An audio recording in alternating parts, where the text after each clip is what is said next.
நீங்களும் உங்க மகளுமே தெண்டத்துக்கு இருக்கிய. சரி இதாவது அவ என்ன கல்யாணம் ஆவலையேன்னு நினைச்சிட்டு இருக்கேன். இவ கட்டி கொடுத்தவ எதுக்கு இங்க வந்திருக்கா? ஏம்மா புருஷன் போயிட்டாலம்மா, அதனாலதாம்மா வந்திருக்கா. போய முடுங்க, புருஷன் போயிட்டாண்டி அவளை கூட்டி வந்து இங்க வச்சுட்டு நான் என்ன பண்ணேன்? என் புருஷன் ஒத்த மனுஷன் உழைச்சி எத்தனை பேரை காப்பாத்துவாரு? என் புருஷன் சம்பாத்தியத்துல இப்படி அட்டை பூச்சி மாதிரி உட்காந்து உரியல. நானே என் பிள்ளைகளை எங்க போவான்? இவன் அந்த வீட்லயே இருக்க வேண்டியதானே? மாமியார் சொல்ல கேட்டுட்டு அங்க இருந்து கஞ்சி குடிச்சிட்டு இருக்க வேண்டியதானே? அது என்ன திமிர எடுத்து அம்மா வீட்டுக்கு ஓடி வருது? நீங்க அப்படியே தனியா வீட்டுல இருக்கீங்களா? உங்களை நம்பி ஓடி வரதுக்கு நீங்களே என்னைய நம்பி தான் இருக்கீங்க. எத்தனை தொலையை நான் சுமக்குது? ஏம்மா இவங்க ரொம்ப கஷ்டப்படியாலம்மா. ஒழுங்கான சாப்பாடு கிடைக்காம ரொம்ப சங்கடப்பட்டுக்கிட்டு இருக்காம்மா. அதனாலதான் அம்மா இங்க வர சொன்னேன். குழந்தை பெக்கிறது வரைக்கும் இங்க இருக்கட்டும். எத்தனைதான் பிள்ளைகளை பெத்து எடுப்பா இவளாம்? ஏற்கனவே 2 பொட்டை பிள்ளைகளை பெத்து வச்சிருக்கா. 3வது பிள்ளை வேற உண்டாகி வச்சிருக்கா. இதுவும் பொட்டை பிள்ளையா இருந்தா என்ன பண்ணுவா? எத்தனை பேரை தான் நான் பார்த்து கொண்டாட. என்னம்மா பண்ணவ? நிலைமை இப்படி இருக்குல்லம்மா.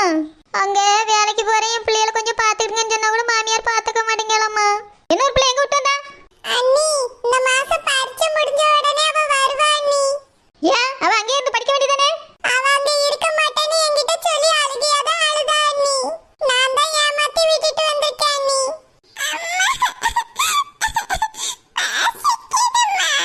பசிக்குதம்மா பிள்ளைக்கு. பாட்டி சோறு போட்டு எடுத்துட்டு வந்து ஊட்டி விடட்டுமாம்மா?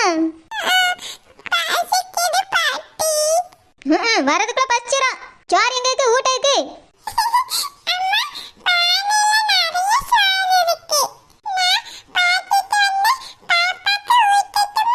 ரிங்கி சும்மா இருக்க மாட்டியா? சோறு பொங்கனாதான் சோறு. இங்க பாருங்க அத்தை, சோறு பொங்கல் எல்லாம் காலி ஆகி போச்சு. பழைய கஞ்சி தான் இருக்கு, ஊத்தி கொண்டு கொடுங்க. வேணா 2 பேரும் குடிக்கட்டும். குடிச்ச உடனே கிளம்பி அவன் வீட்டுக்கு போக சொல்லுங்க. ஏம்மா அப்படி சொல்லியா? என் பிள்ளை வயிற்று பிள்ளையோட வந்திருக்காமா. இங்கே இருக்கட்டும்மா. ஆமா, ஒரு பிள்ளையா உண்டாயிட்டு வருவா. எல்லாத்துக்கும் நானே பேர்களும் பாக்கேன். 2 பிள்ளைக்கு பார்த்தது போதும். அதான் மாமியார்காரி குத்துக்கல் மாதிரி தானே இருக்கா பாப்பா. கஞ்சி குடிச்சிட்டு கிளம்பி போக சொல்லுங்க.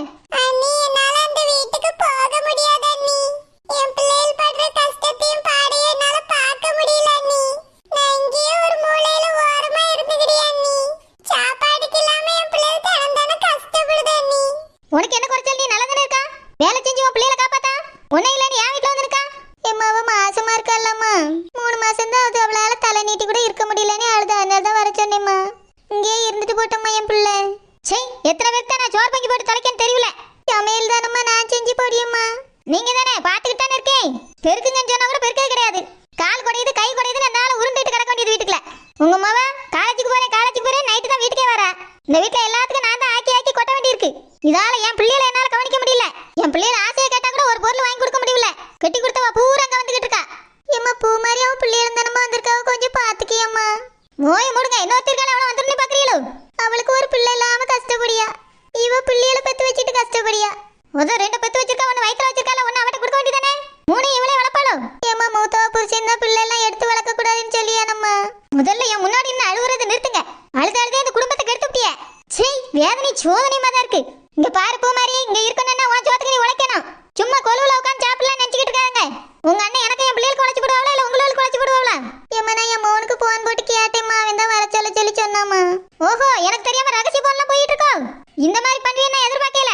உங்க மோன் எனக்கு கூட சொல்லவே இல்லை. எல்லாம் உங்களுக்கு தான் அவங்கள ஜாலரா வச்சுக்கிட்டு தெரியாம இங்க போன் போட்டுட்டு அந்த மனுஷனுக்கு அதுக்கு தான் இருக்கு. இவ்வளவுக்கு ஒருத்தருக்கா மாப்பிள்ளை பார்த்து கட்டி கொடுக்க வேண்டியது. ஒருத்தன் கரைச்சே கேட்க என் புருஷன் பட்டிருக்க பாடு எனக்கு தான் தெரியும். ரொம்ப ஈஸியா வேண்டான்ட்டு பேக்கத்துக்கிட்ட ஆட்டிக்கிட்டு வந்துறியாள்வே. நான் இந்த வீட்டுல படாத கஷ்டம் இல்ல. உடனே பேக்கத்துக்கிட்ட ஆட்டிக்கிட்டு போறனாக்கா கஷ்டமா நஷ்டமா கட்டி கொடுத்தாச்சுன்னா அங்கதான் கிடக்கணும். வந்துட்டா சீ. வேணும்னா கஞ்சி கொடுங்க அந்த பிள்ளைக்கு. கஞ்சி குடிக்க மாட்டாவனா சும்மா இருக்க சொல்லுங்க. இதுவள் கூட எனக்கு தான் தலைவலியா இருக்கு. அம்மா, இதுக்குதாம்மா நான் வர மாட்டேன்னு சொன்னேன். நீதான் வான்னு சொன்ன. இப்ப பாரு என்ன பேச்செல்லாம் பேசிட்டு போறாவன்னு. நான் அந்த வீட்ல பட்னி கிடந்தாவாது கௌரவமா இருந்திருப்பேன். இங்க வந்து எனக்கு அவமானமாதாம்மா இருக்கு. பூ மாதிரி பட்னி கிடந்து நீயும் போயிட்டீன்னு உன் பிள்ளைகளை யாருமா பாப்பா? வயிற்றுல வேற பிள்ளைய சமந்துக்கிட்டு இருக்கியம்மா. உன் மைனிக்காரி கொஞ்சம் கோவப்படுவா, மற்றபடிக்கு கொஞ்சம் நல்லவதாம்மா அவளோ. நீ வயிற்று பிள்ளைக்காரி எங்கேயும் வேலைக்கு போண்டாம அந்த வீட்டிலே இரு. உன் அண்ணன்ட்டு கேட்டேன், அவன் தாம்மா வர சொல்லி சொன்னான். உன் மைனிக்காரி ஏதாச்சும் சொன்னா நான் வேலைக்கு போய் உன்னைய காப்பாத்தியம்மா.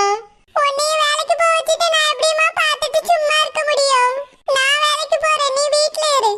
இல்ல பூமாரி, நீ முதல்ல பேக்க வச்சுட்டு இங்க இருவா. நடக்கதெல்லாம் பிறகு பாப்பம்மா.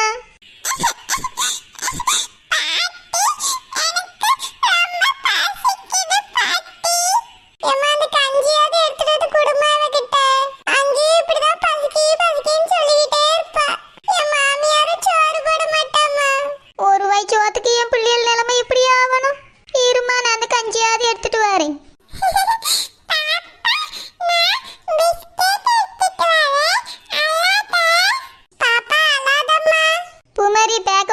சாப்பிடலாம்.